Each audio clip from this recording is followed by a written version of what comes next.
Second poem geography lesson. Can you imagine, क्या आप कल्पना कर सकते हैं, what your city would look like, कि आपका शहर कैसा दिखाई देगा, if you saw it from 10,000 feet above the ground, यदि आप इसे ज़मीन से 10,000 फीट ऊपर से देखें।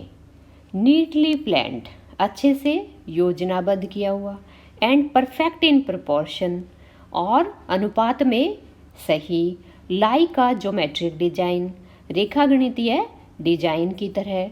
इट वुड स्ट्राइक यू, यह आपको आकर्षित करेगा, as something very different from what it actually is, यह आपको कुछ अलग लगेगा वास्तविकता से, एक्चुअली मीन्स वास्तविकता से।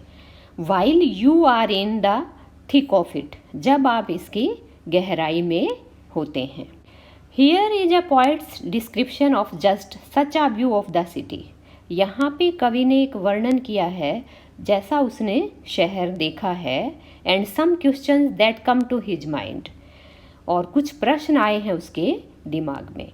यहाँ पर कवि क्या है, जेट में जाता है, हवाई जहाज में जाता है ऊपर, और वहाँ से उसे जैसा अपने शहर का नज़ारा दिखता है वैसा ही उसने यहाँ पर वर्णन किया है। और कुछ प्रश्न अराइज होते हैं उसके दिमाग में, कुछ प्रश्न उठते हैं उसके दिमाग में, वो हमसे यहाँ पे पूछ रहा है उन प्रश्नों को। तो अब हम पोएम स्टार्ट करते हैं। When the jet sprang into the sky, sprang means छलांग लगाना, ऊपर उठना। जब जेट आसमान में ऊपर उठा या जेट ने छलांग लगाई आसमान में, इट वॉज क्लियर, यह स्पष्ट था, why the city had developed the way it had, कि शहर इस तरीके से क्यों विकसित हुआ जिस तरह से ये विकसित हुआ है। Seeing it scaled 6 inches to the mile, और देखते ही देखते इसकी जो मीलों की दूरी थी वो 6 इंच में बदल गई।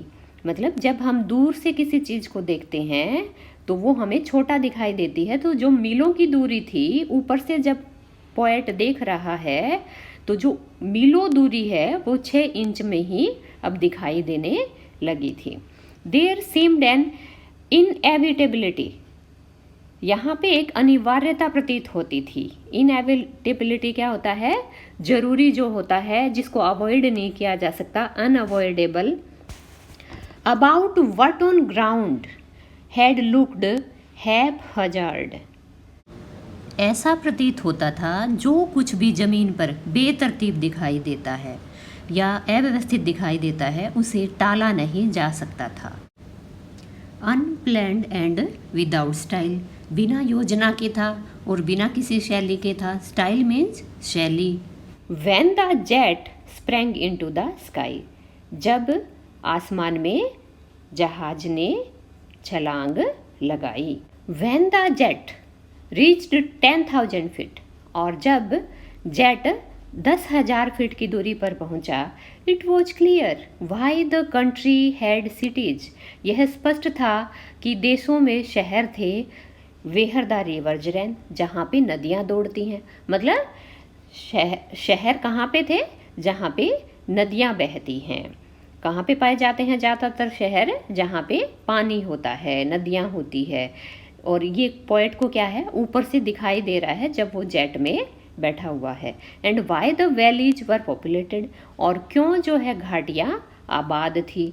The logic of geography that land and water attracted man, यहाँ पे क्या है, ज्योग्राफी का तर्क है, भूगोल का तर्क है कि आदमी को किसने अट्रैक्ट किया है, आदमी को किसने आकर्षित किया है, लैंड एंड वाटर, पानी और जमीन ने। मतलब कहाँ पे आबाद हुई है दुनिया, कहाँ पे लोग बसे हैं, जहाँ पे पानी और ज़मीन उपलब्ध हुआ, पानी और स्थल उपलब्ध हुआ, वहाँ पे उसने अपनी दुनिया आबाद की। क्यों, क्योंकि उसकी ज़रूरतें जो बेसिक जो नीड है उनके लिए इन दोनों का होना ज़रूरी होता है।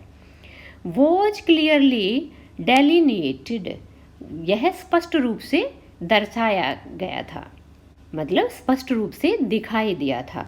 When the jet reached 10,000 feet, जब जेट 10,000 फीट की दूरी पर पहुंचा।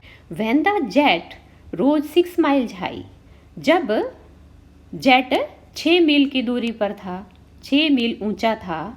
It was clear the earth was round, तो यह स्पष्ट था कि पृथ्वी गोल है। And that it had more sea than land, और यह भी स्पष्ट था कि इस पर जमीन की बजाय समुद्र ज़्यादा थे।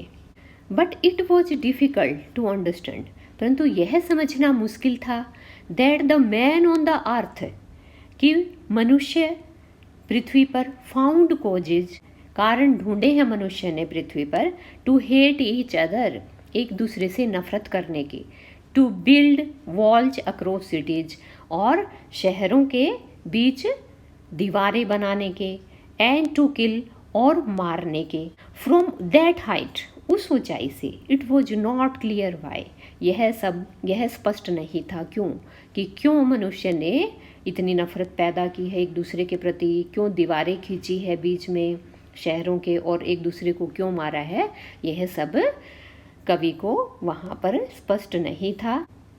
तो ये इसके पॉइंट थे जुल्फिकार घोष। थैंक्स।